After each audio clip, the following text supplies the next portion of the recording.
Hello everyone, welcome to Just Siri. I am Oluchi Enobong. Now, when I was a girl, my dream was to be an astronaut. Everyone is laughing. I don't understand. Do you see this laughter? You see that this was the same laughter my father gave. Which type of astronaut? No. Is it a Benin type? Just saying. No, I think she wants to be flying during the day. That's what I mean. The bats that fly. No, this is unfair. I mean, you guys, I still have that dream. Because it was so unrealistic. Hi everyone, welcome to Just Siri. My name is Sheila Ojei, and when I was a girl, I dreamt to be an OAP actually. Oh, Yes. more realistic. Unrealistic. You're actually in line. No, similar. Mine is just far apart. Hello everybody, I'm Ella Mitchual, and when I was a girl, I wanted to be a doctor. See how I turned out? Well, I think you're a doctor from a different perspective. Is it what I'm thinking? Yeah. I don't know what you guys are thinking. Yeah. She brings out the worst in me. Well, really, I mean, that's what we do always here. We always bring out the best and the best out of ourselves.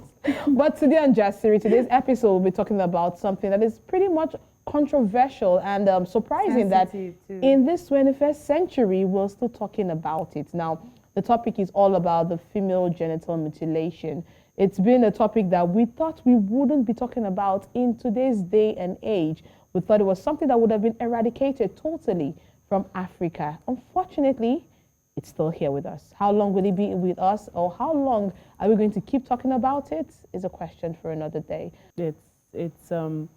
It's amazing that in 2022 we're still talking Having about this, and there's still parts of the world where it is still actively practiced. Truly, because I mean, a lot of messages came in on our handle via even to my own personal DM when I put it out there, talking about survivors of the female genital mutilation. How have people been surviving in all of this? And I mean, how have we women have been able to get our self-esteem, especially when it comes to the other room? But we have a guest. The other room.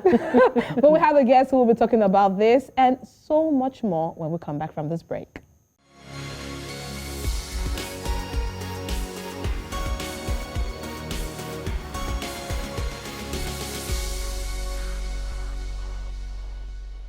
Welcome back to Jasiri. Now, the word Jasiri is from the Swahili language, and it means to be courageous and adventurous. And our guest today exemplifies and embodies the word Jasiri. She is a journalist, a documentary filmmaker, and an anti-FGM, should I say activist? Yes? Yes. Yes. And so let's welcome Melony Ishola. Hello. Welcome. So I think the Jasiri thing is still playing in my mind, and I'm still like, how many words do I not know in other languages? In other languages. Voice, by the way. Thank you. I think it's just so, very chic. Can you say the word? Money. Can you say the word gong gong? So what I hear most of the time when people say I like your voice, it's like, it's so sexy. Very. I just imagine you saying other things. I don't know with about that voice. Okay, so moving on to the topic, Ella. I said other things. You guys come out of the gutters. Okay, so Melony, can you tell us, because when it comes to FGM, that's female genital mutilation, it is a serious issue that has caused a whole lot of havoc to the African woman, to the girl child. How have you been able to live your life as an FGM survivor? Thank you. And I think indeed, when you say live my life, it's sort of like now I have sort of two lives. So I've lived one, not having known that I was a survivor, and now the new life that I have to live knowing that I am a survivor. So for 33 years, I lived not knowing that I was a survivor. But thankfully, maybe because, youthful exuberance and what have you, you were just literally just living, right? But then there comes a time when it's sort of like the adult living with its own responsibilities. Sometimes, which for a woman, I can now add like childbearing. If in the instance that you're married, then the responsibility that comes with sex. Sometimes sex is not just because, we're feeling each other. It's also sort of like a responsibility and obligation that you have to live up to. So when you put all of these things in perspective, you literally have to look at it as a different ballgame. For me, I knew that I was a survivor in the year 2019, February to be precise, right? Wow. And that was because I asked. So I had asked my mom, having seen what a clitoris looks like, And it's interesting how I just figured, I don't have this. Like, was I not born complete, or there must be some explanation? But because I also had something at the back of my mind, having been to the field to investigate about the female genital mutilation, the practice itself. And of course, if there is indeed an abandonment, as it is claimed by the government of Oyo State, in the local government area that has the highest prevalence in the whole of the country, Nigeria. And so you go and then you hear all sorts of gory stories, even from teenagers, right? And then you're like, okay, so what about me? So it was the what about me that led to my finding out. And so now knowing and then being able to, so I think I'll just cap it by saying my husband only said one thing, and I think that would answer your question. So, you know, I think the second day, he couldn't even talk to me the first day when I said to him, oh, I called my mom and she said. So the next day at night, and then he says, so what difference does it make now that you know, right? And I think for me, it's as deep as, so this helps us explain a lot of things. Matrimonial bed, how well or not so well we have done, especially with me in focus. So I think it's a huge one that all of a sudden you are having to be responsible for something that you didn't take a decision for. So the idea behind FGM really is to stop young ladies from being promiscuous. We're trying to stop them from going into the streets, supposedly. Do you think that this has actually achieved the purpose, which is stopping them from being promiscuous? I think you just sort of captured it so well, right? And so they say to you, if you don't do it, they're just going to be hopping from bed to bed. And I'm like, so who's the other person on the bed, right? Would we cut off the tool that the other person is using in a bid to stop this act from going on? It wouldn't happen. So you end up seeing the girl child being the focus in conversations like this. So this literally is rooted in the shame culture, where the woman just has to be the one at the center of it. You know, so she's supposed to be ashamed of how her body is, ashamed of how her private part is, ashamed of the fact that she even feels a certain kind of way towards the opposite sex. But unfortunately, and science has proven this has not helped. In fact, it has made it worse. So what you find is, yes, as a matter of fact, that you see women or young girls who literally hear their friends. And you know, because we are social beings. So I hear Sheila say to me, oh, I was over at my boyfriend's and this, da, da, da, da, da. And then Lola says the same thing. And then she says the same thing. And I'm like, what's wrong with me? So there must be something wrong with me. In the end, I want to hop on another bed to see what could be different. It must be that Tade isn't, you know, so good enough, you know? Or possibly Henry isn't all that. Right? And then I just want to test it out. And then I'm hopping from here to there, to there, to there. In a bid to look for something that is missing, that is fundamentally missing. It isn't the ecstasy that is missing. It is what is supposed to empower me for the ecstasy that is missing. In this case, the clitoris. The clitoris. So that's quite interesting. So instead of stopping them from going into the streets, they're actually now into the streets, then experimenting. So it has a tendency exactly. Exactly. Apparently, this is the direct opposite. Exactly. So it's just quite interesting. So how has it affected you as a person, being a survivor of FGM? So this is where my secret gets, you know, to be in the open.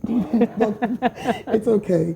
I mean, of course, so I've been sexually active now for 6 years, going on 7, you know, sometimes later this year. But the interesting part of this 6-year journey is the fact that you literally didn't know that you were disenfranchised or sort of disadvantaged by virtue of not possessing one major thing that could literally help you, right? Stay on top of your game. For me, it's a game, right? So I'm with an opposite sex or somebody I love, and then we're supposed to satisfy each other, right? So we're supposed to bring our best on, but I'm not bringing my best, and I'm unable to. However, so what I have found from the moment that I found that I was caught was, so it goes beyond not just having the clitoris.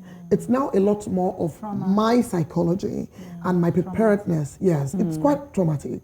In fact, the knowing of it for me was also quite traumatic. Yeah, like, you what? feel like you're What are you just lacking telling in me the at this time, department? right? Yeah, you know, I've feel been like married you for want 4 it. years at that time when I was finding out, some 3 years ago. And then I'm like, what are you just telling me?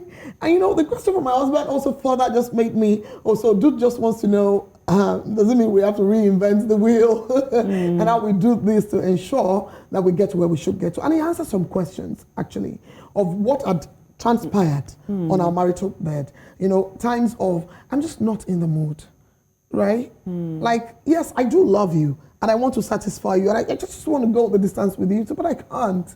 And you're not even able to bring yourself up to speed to be able to. So I find myself being able to, right, be much more amenable to such activities when I'm on my ovulation cycle, where, you know, naturally the hormones are playing their tricks and you're just able to. So for me, this is a huge way it has impacted me. But I would also say, because one of the major ways where you see the impact of female genital mutilation is with childbirth. And what you're told traditionally is that a woman that isn't caught, and this rooted in fear, that a woman that isn't caught is not able to have her children by herself vaginally. But it's a big lie. So what you find is this fold of skin, right? This fold of skin called the clitoris is also supposed to help in the crowning of the baby's head, literally, when the baby is to come. And what they say to you when you're in labor is, as soon as the baby's head is out, the job is done. Because then they can guide the shoulders and, you know, push the rest of the baby out, which, of course, the baby is also trying to get out, right? But the head cannot make it through. What really are you doing? Wow. Was he hard for you? Was that? So somehow, I think I sort of made it through, but this is the case with me.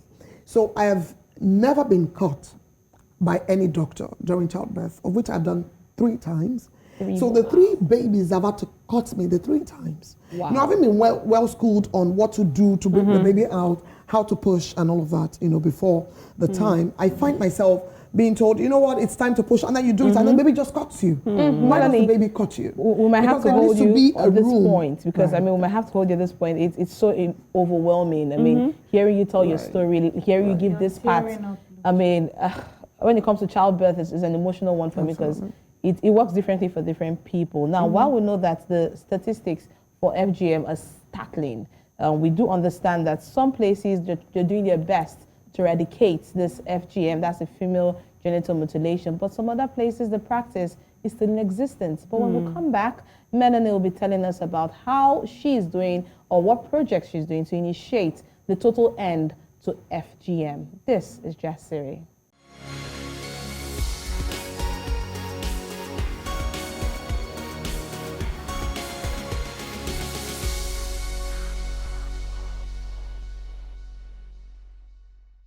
News Central TV, Africa's #1 storyteller, has come with the best of both worlds. With a combination of news app and live TV, we ensure that you keep track of the latest headlines, breaking news, and in-depth analysis from professional journalists from around the continent.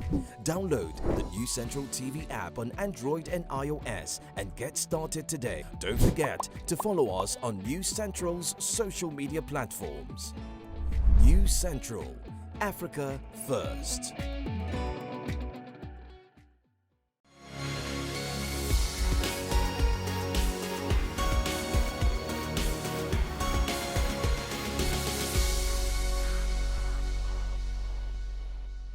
Welcome back to Jasiri. Our guest today is Melony Ishola, an FGM survivor and an advocate campaigning to end this practice.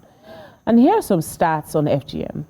More than 200 million girls and women alive today have undergone FGM in 30 countries in Africa, the Middle East and Asia, where FGM is practiced.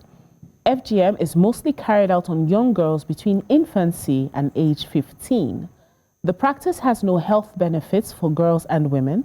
FGM can cause severe bleeding and problems urinating, and later cysts, infections, as well as complications in childbirth and increased risk of newborn deaths.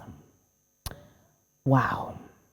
That's a lot. Now that's the statistics we're getting concerning FGM, not just in Nigeria, but in Africa, Middle East, and Asia at large. But Melony, looking at the situation, did you ever experience any side effects from being a survivor? From being an FGM survivor? Yes, indeed. And I think the previous questions had literally taken us there. Yeah. But again, maybe we can just expand this. Now, a thing happened to me where I found that I had the HPV, right? And that was shortly after I was married. And do not forget that I said I stayed off sex all through my single life. So the whole experience around, well, it was easy, very convenient for me to have said, oh, my husband had given me, right? And then, we had the conversation, I was like, oh, I don't know where this could have come from, but, I apologize and all of that. Of course, men would take responsibility. And it could be from him, I really do not know. And it might not be from him, but it's a possibility that when I was caught, indeed, that had passed through the blades, because this is what happens. And in my case, very funny. So my dad, for example, is from the family that traditionally fabricates the tools used for making these cuts that traditional excisors would use. So as an honor, in my father's family, we don't pay for cuttings. So my father has how many tribal marks again? Can I count? About 16, but it's an honor cutting for him. So they did it without having to pay because, we provide the tools. So in my case, too, in my family, where it was done as a ceremony, so they just laid us bare, how many of us per time, and then they just cut. So from a child to the next, to the next, to the next, to the next, while you're all held down. So in the process of time, you found that at a very tender age, because I didn't know I was cut. That must have been before I was 2. Right? And so you found that what had happened was from this person's blood, you take to the next person's blood, and then you take to the next person's blood. And so this impacts could range from infectious diseases to even some clitoris not healing well. In which case, sometimes you have girls with vesical vagina fistula. We've seen that as well. You've seen keloids in some women's, private part from not having healed properly from the cut. And because indeed the types of FGM differ. And so when you go to the type 3, for example, that is infibulation, that after the clitoris is taken off, sometimes the labia minora is cut off, sometimes it's the majora that is cut off, and then you now sew the lip of the vagina together to leave just a very tiny hole. So you went to Oyo State, and here in Nigeria, which is right next to Lagos, to do a documentary on this practice. It's called Don't Cut Her. Absolutely. Yes. And in the last 30 years, worldwide FGM rates have fallen by 40%, thanks to the new laws and dedicated advocacy like the one you have. But it's still being practiced.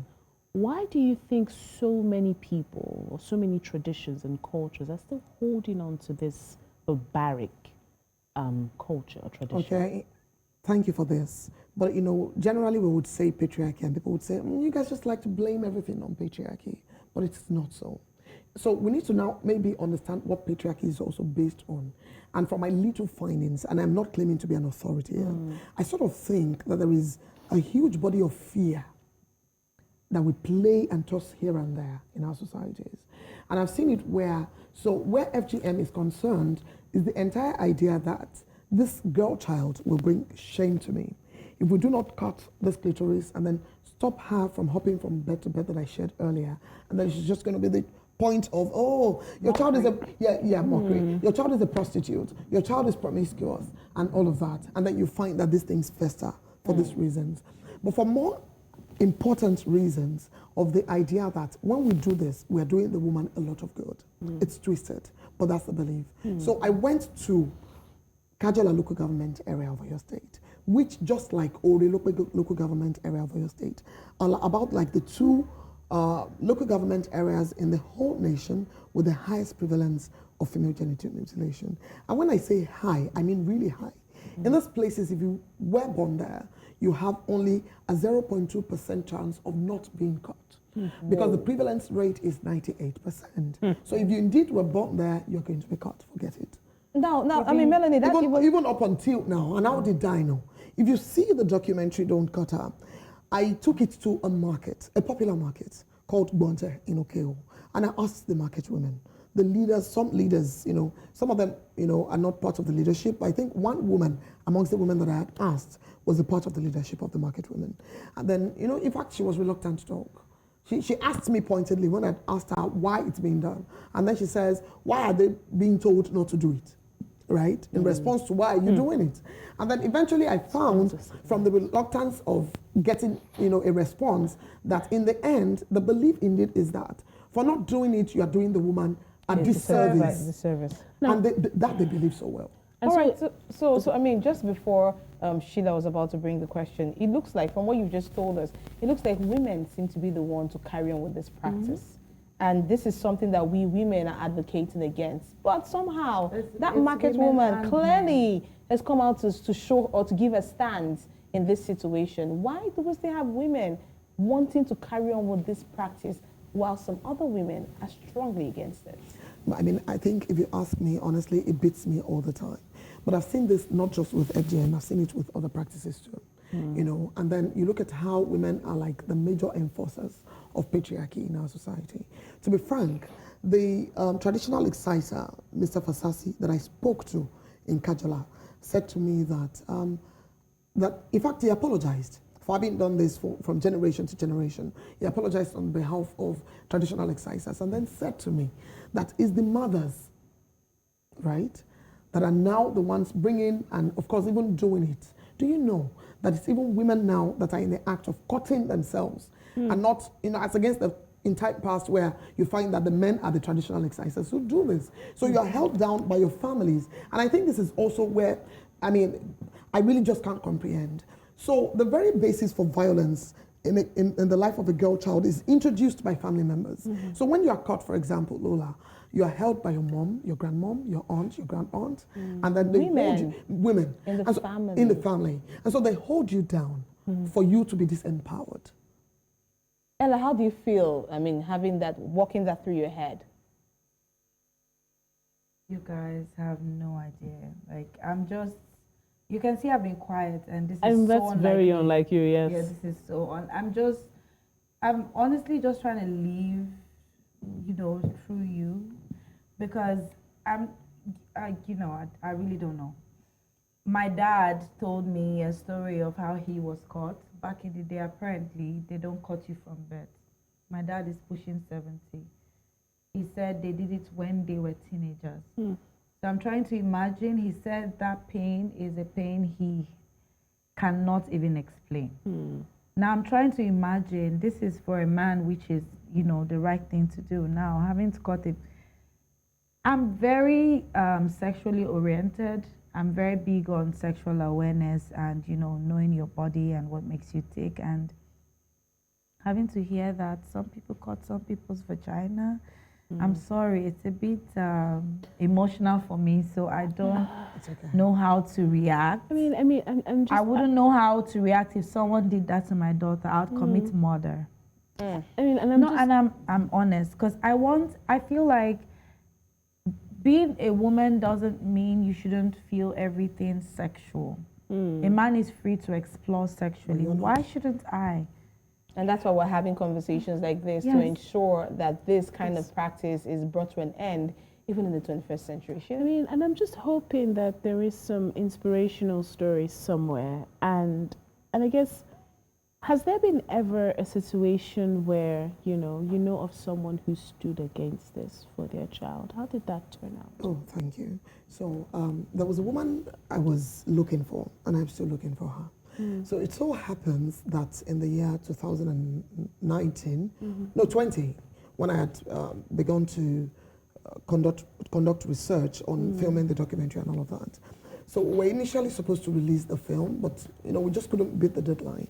And then there was a news article on a woman whose 15-year-old had been taken to their village in Ekiti to be caught by the father.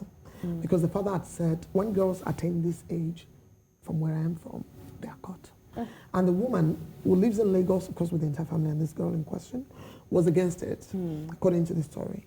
And in the end, the girl was taken there, and from excessive hemorrhage, the girl died. And so the woman cried out to say, you killed my daughter.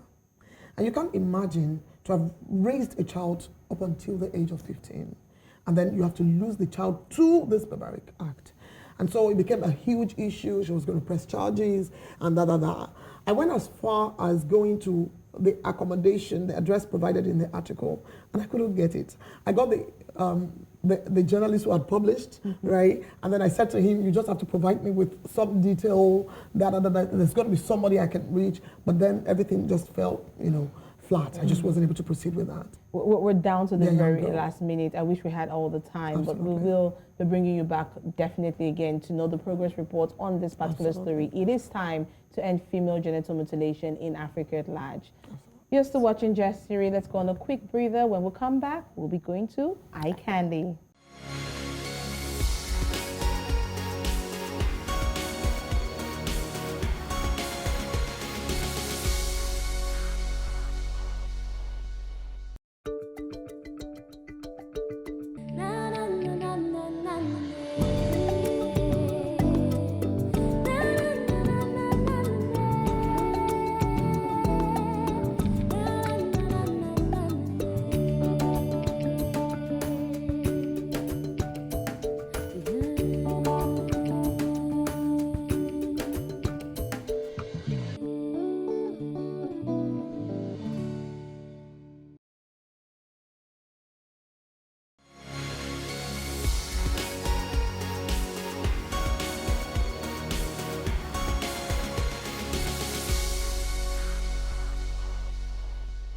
Welcome back. This is still Just Siri, and I would be taking eye candy for today.